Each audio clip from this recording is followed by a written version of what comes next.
Alright, and welcome back everybody to another New World Between the Streams. Today, we're going to be going over just how one might entice their friends to come and join them on this awesome game. But before we get started, I just wanted to state that the video you are watching now is from my Twitch channel, in which I'm just sort of running around doing some exploration as well as, getting some side quests completed. So not really much going on there, but it's nice to relive the beta. But as always, I really appreciate everybody stopping up, and be sure to get it on the giveaways. There'll be links down there in the description for all that.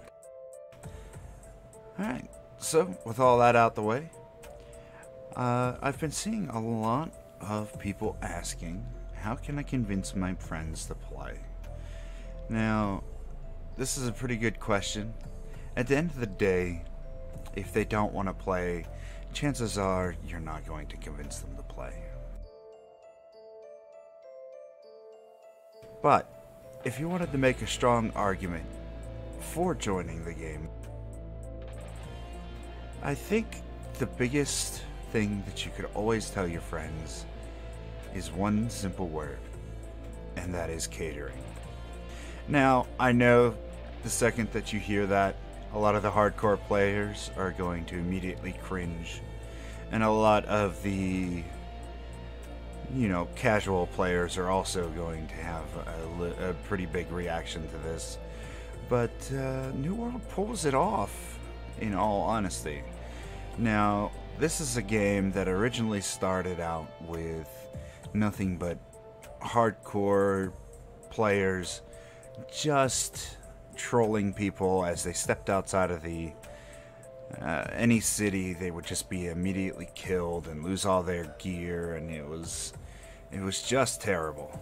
Now, New World has since changed that, and it's an opt-in PvP system, which actually seems to work really well. I did opt into some myself and play, casually in the PvP scene, although I really did enjoy the wars and stuff like that, because defending your territory or helping take over a new area in the map is a lot of fun. It's a little chaotic. Supposedly the healers were a little bit overpowered, especially in heavy armor, but I'm sure all that kind of stuff will get fixed before the beta launches. But back to our main point. Now, whenever I say that they've catered to one side or the other, it's not exactly true. They've done a good balance to where if you only have a little bit of time to play, you're actually able to go out and do your market board quests, which give a ton of XP. They also help you level some of your trade skills and your gathering classes. You can go out and do main quests, which nets you a nice chunk of XP. The XP isn't quite good enough to get you from going to level 1 all the way to 60. You will need to do some side quests and stuff like that to supplement your XP gain in order to actually be able to continue doing the main quests. And these quests don't take very long to do at all. You could realistically log in for an hour or two once or twice a week, and maybe by the end of the month you'll be level 60. And because this game doesn't have multiple classes, you realistically don't need to level up to 60 again. I mean, I'm sure there's people that are going to have multiple characters. I myself will try to only keep the one, although if a buddy or something might change servers, I might make another character over there. But that's neither here nor there. We've got the gathering. If you're casual to the point where you only want to do gathering, You can gather a bunch of stuff and hand those in at the town project boards and get plenty of XP and get all the way to 60 with barely ever a combat encounter PvE wise.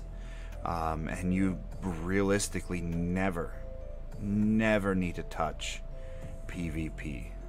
And, you know, that allows the casual player to have a great time, and that's fine with me.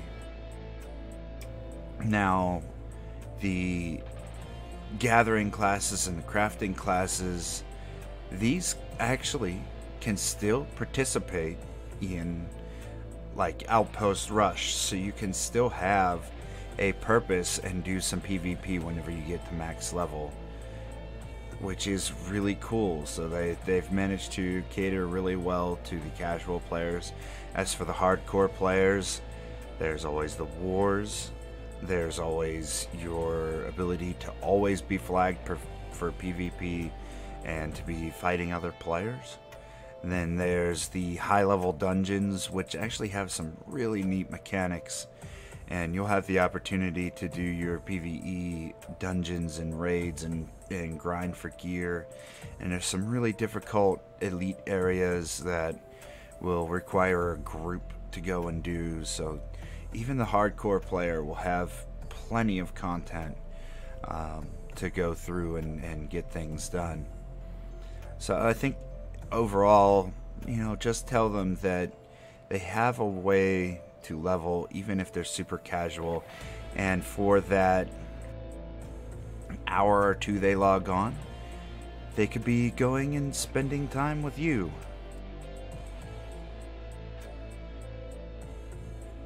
And completing quests together. Even if you are higher level than your buddy, you could still help them grind out their quests.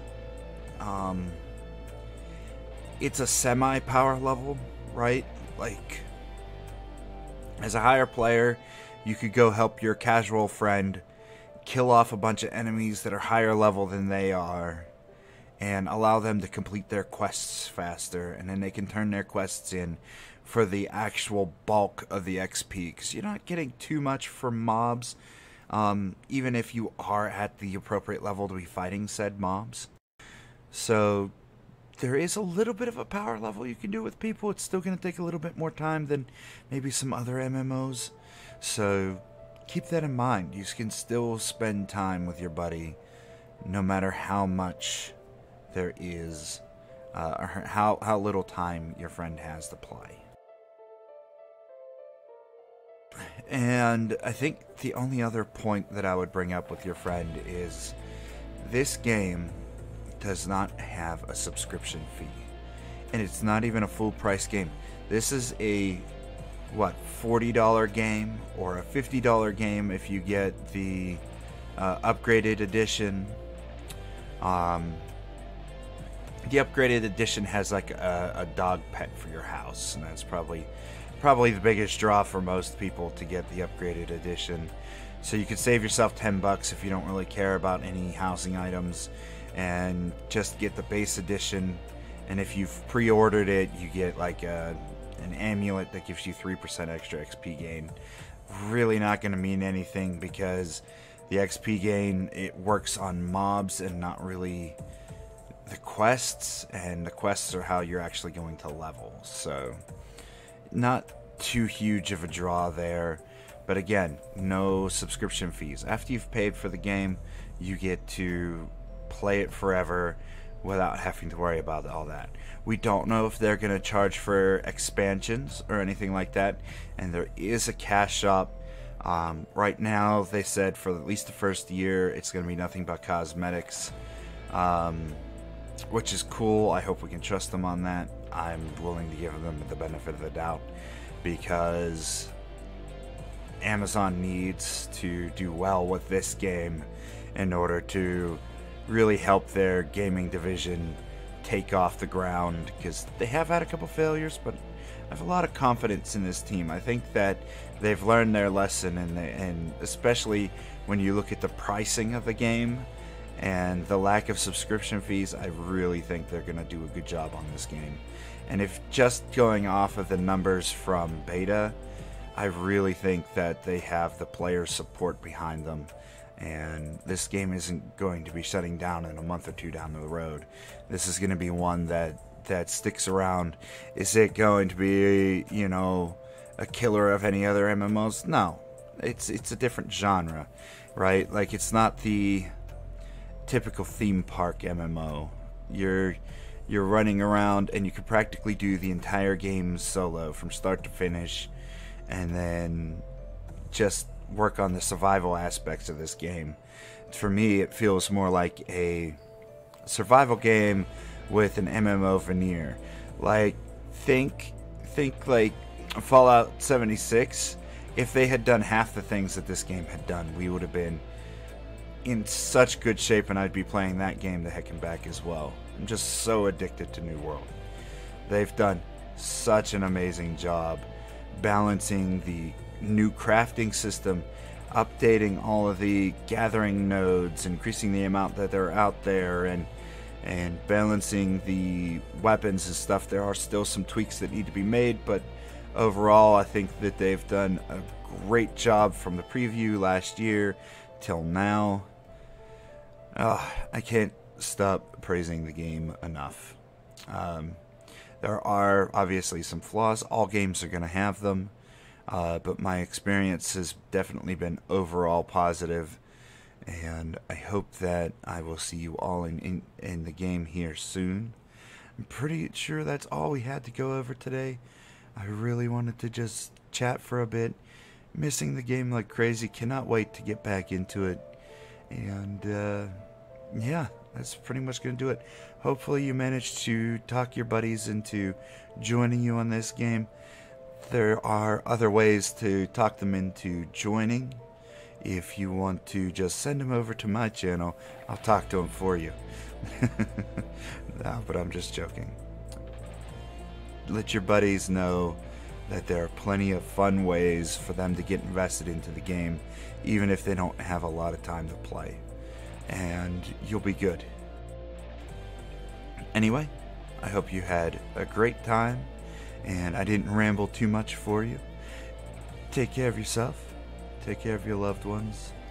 Stay healthy out there, and I will see you on the next one. Bye, everybody.